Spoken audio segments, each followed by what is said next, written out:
All right, so now we've been doing all of this factoring, right? We've seen a lot of different techniques for factoring. Why do we factor? Factoring helps us find zeros. We've already seen this before as well. Another big word that we are going to introduce right now, though, is multiplicity, because multiplicity is going to relate to our zeros. Multiplicity. So multiplicity is how many times a given zero occurs. So we haven't really referred or talked about it specifically yet, but this is saying, for instance, if I had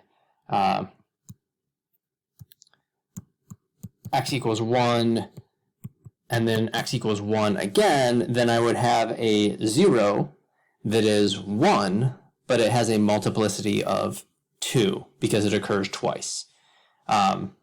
Or I can say it just more generically, it would have an even multiplicity. So that's what we mean by how many times a 0 occurs. Now, what we're going to look at first is how does this affect the graph? All right, let's try this. So I want you to try and do this on your own.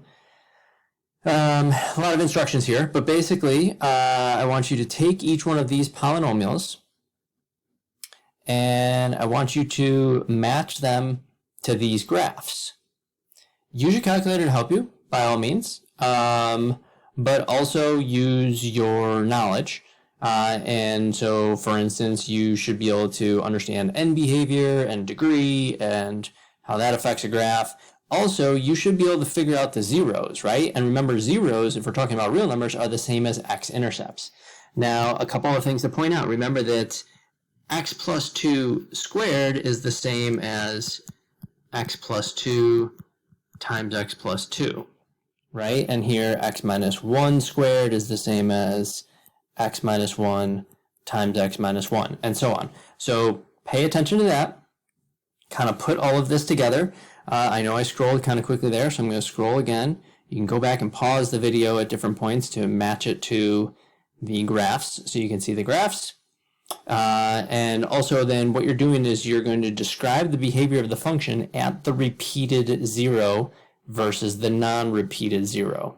And so going back up here, this function here is going to have a 0 at x equals 1 and x equals negative 2, but the negative 2, this 0 is repeated because it happens twice. Okay, so pause the video, try and do all that. Unpause when you're ready to discuss. Okay. So I kind of did the first one for us already a little bit, right? I identified that the zeros are going to be x equals 1 and x equals negative 2. And again, remember how we're doing that is we're setting this equal to 0, hence zeros. And then because it's 0, I can actually just set each factor equal to 0. And that's how I get x equals 1 and x equals negative 2.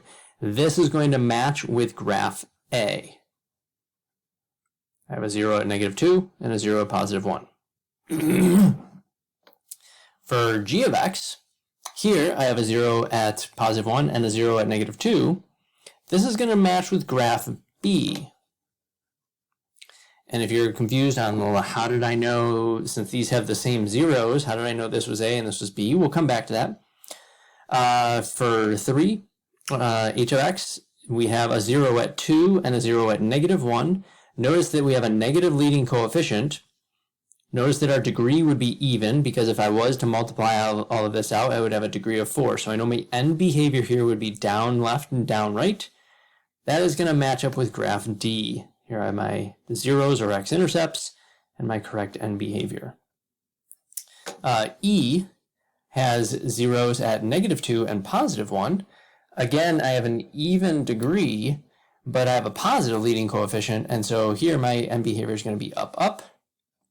So this matches with graph E, negative 2, positive 1. For 5, I have a 0 at negative 3, negative 2, and positive 1. That matches with graph C here, negative 3, negative 2, positive 1. And for 6, this matches with graph F. I have a 0 at positive 2, positive 3, and negative 1. Negative leading coefficient, odd degree, because if I was to multiply all of this out, it would be x cubed. So it's going to go up left, down right. Here are my x-intercepts at negative 1, positive 2, and positive 3. Okay, so again, let's look at A and B. They had the same exact zeros, the same exact degree, same leading coefficient, but here, the zero that was repeated or had multiplicity of 2 was -2, and here the zero that was repeated was +1. So before we look at that, let's look at these two, because here both of the zeros are repeated, right? In both equations, this has a exponent of 2, so this is occurring twice. That's why I'm highlighting these. The highlighted is the repeated zeros. So what happened here? Well, if I look at graph D, notice the effect that the repeated zero had on the graph. This is what I would call a bounce. Same thing with graph E here. This is a bounce. So what I'm realizing is that if I have a repeated zero, I'm going to get a bounce. And so notice on graph A at -2, I get a bounce. Whereas a non-repeated zero, I cross the x-axis or I pass through. And on graph B, I get a bounce at +1. That was the repeated zero here, but I passed through at -2. And then we can confirm this with 5 and 6 because none of these have repeated zeros, and we pass through all of those x-intercepts. So then going to the question down here, describe the behavior of the function at a repeated zero versus a non-repeated zero. It bounces at a repeated zero and it passes through at a non-repeated zero. Now the question is this pattern always true? And I am going to need to be a little bit more specific on this here in a minute. So the pattern's kind of always true, not exactly. Because we want to think about what if the exponent was like 3 or 4. So what we want to understand is actually it's not that it's just a repeated zero, it's that all of these, the repeated zero happened twice, right? All of our exponents here, this was a 2, this is a 2, 2, 2, 2, and 2. And all of the non-repeated zeros just have an exponent of 1. And so it's really that if it's an even multiplicity, and remember multiplicity we talked about at the very beginning, that just means that it's repeated, then it's going to bounce, or repeated zero, sorry. Then it's going to bounce. If it's an odd multiplicity, then it's going to pass through. And when I'm talking about even and odd, I'm talking about how many times does the zero actually occur. All right, so let's do a little bit more practice with this. I want you to try these on your own. All I want you to do is determine whether each polynomial equation has repeated solutions. So if it has a multiplicity of greater than 1, by either factoring or using the graph of the function. So you can either graph these on your calculator or Desmos, or you can practice your factoring. I believe all of them do factor, except for this one. Even this does factor a little, but I would use my calculator on this.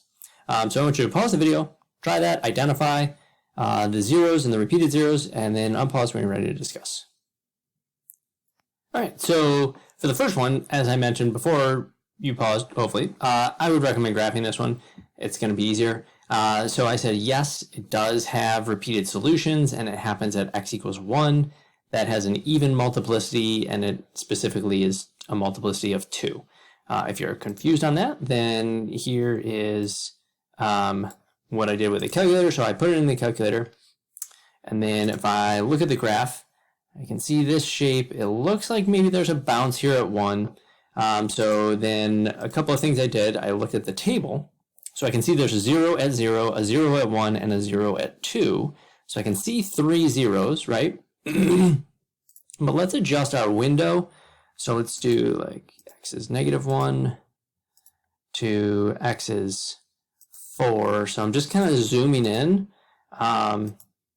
And I'll change the y's from -2 to 2 so that I can see that better, that part of the graph better. And then right there. So here I can see that bounce, right, that we talked about. So that looks like an even multiplicity. So I confirm that. One real quick hint on the calculator. If you did adjust your window like that, I would recommend hitting zoom and then 6, which is standard, and that will reset your window back to the normal. So next time you go to graph something, it won't be messed up. Okay, the rest of them I factored. So here, first I took out a greatest common factor, which was x. Then I factored by grouping, so I was left over with what was in the purple. Because that third term was negative, I made it a plus and then brought the negative into my group. So from the first group, I pulled out an x squared. From the second group, I pulled out a -1. I know I did this correctly because both of these I was left with x minus 2. So I pulled that out, and then I was left with x squared minus 1. Don't forget this x here from the GCF never went away. And then I recognized that x squared minus 1 is the difference of squares. So I factored in x minus 1 and x plus 1. Now, at this point, I could find the zeros, but I can see that none of the factors repeat, so none of the zeros are going to repeat either. So this one was no.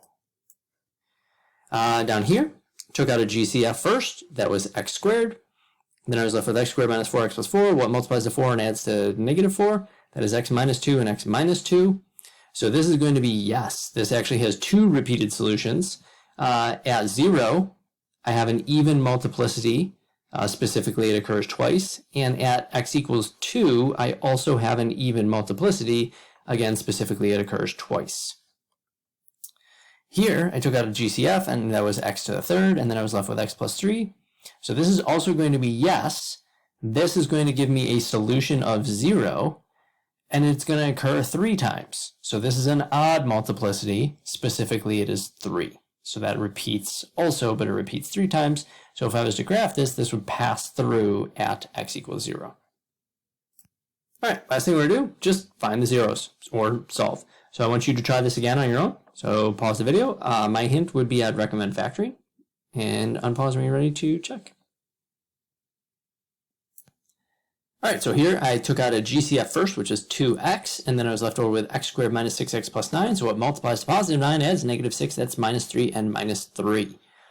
Now I can set all of my factors equal to 0. So if I set 2x equal to 0, I would divide by 2 and I get x equals 0. Notice since these are the same factor, I don't actually need to set both of them to equal to 0. I just need to recognize that they're the same factor. So when I set it equal to 0 once, and I get x equals 3, I can make a note that that is going to have an even multiplicity, and specifically it's a multiplicity of 2. So these are my solutions, and I'm just kind of making a note that this one occurred twice. Okay, so we want to understand that word multiplicity, and we want to understand how it is affecting the graph. So if there's a repeated solution, then it has a multiplicity of greater than 1, and if it has an even amount of repeats, or if the exponent on the factor is even, then that is going to bounce at that point, and if it is odd, then it will pass through.